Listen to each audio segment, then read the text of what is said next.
We got Bournemouth versus West Ham. Bournemouth won 2-0 with not possessing the ball most of the time.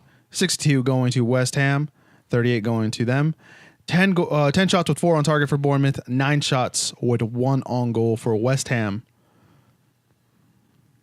Jacob, even though the possession was in favor of West Ham, was it still like a one-sided affair for Bournemouth? Yes, I think so, because West Ham basically played into Bournemouth's hands the whole game. This is like a textbook example of having the lion's share of possession but doing nothing with it. They had basically a whole afternoon of sideways passing and then like trying to dink the ball over the top and losing possession, or only managing the 1 shot on target in 90 minutes with that much possession. You can definitely see that their offense was not running efficiently.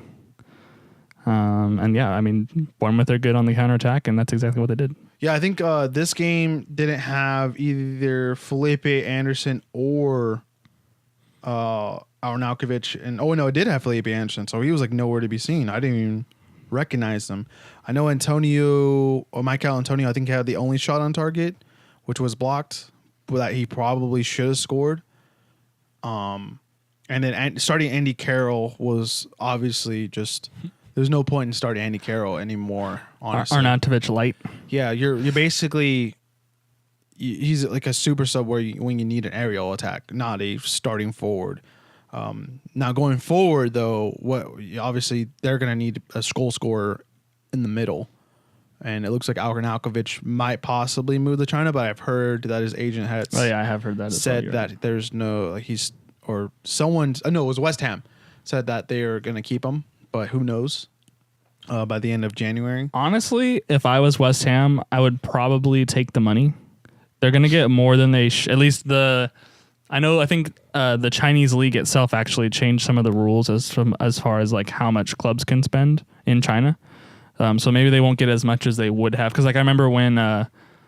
was it John Obi Mikel or something like that, who moved from Chelsea, and they got like way more than they should have. Mm-hmm. And the Alex Pato move, like they got way more than all these people that have moved on to China, they got like 50 million for someone who was basically a bench player. Yeah. If West Ham can get that sort of money, I would take it, because they can get an adequate replacement. Yeah, he's 30. He's a 30 or 31. Right, and their season's basically over. I mean, I guess keeping him would maybe let them push for the off chance of the Europa League, but I don't think they're going to make it.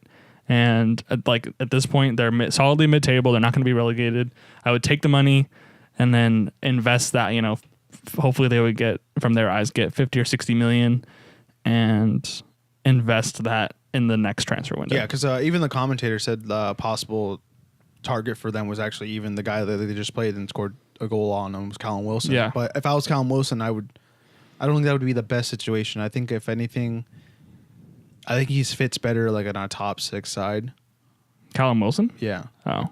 I think if I was him, I wouldn't want to go to another mid-table team. You know what I mean? Maybe. So if anything, because if you're going to stay with the mid-table team, might as well stay with Bournemouth. Right. Because he's in like a system that he's familiar with, and a system that's like basically built around him and his style of play. Mm-hmm. So yeah, staying at Bournemouth. Given those options, you're probably right about staying at Bournemouth. And I don't think he would get a move to a top 6. Yeah, he's starting to get people around him that are, developing and being better quality with Fraser, and then now Brooks is emerging, and then you have King, maybe another center, maybe another midfielder that could be even more creative, would be another good piece for them. But right now, it seems like his best option, if he's going to go to another mid-table team, he just might as well just stay home. Let's keep moving. Yeah.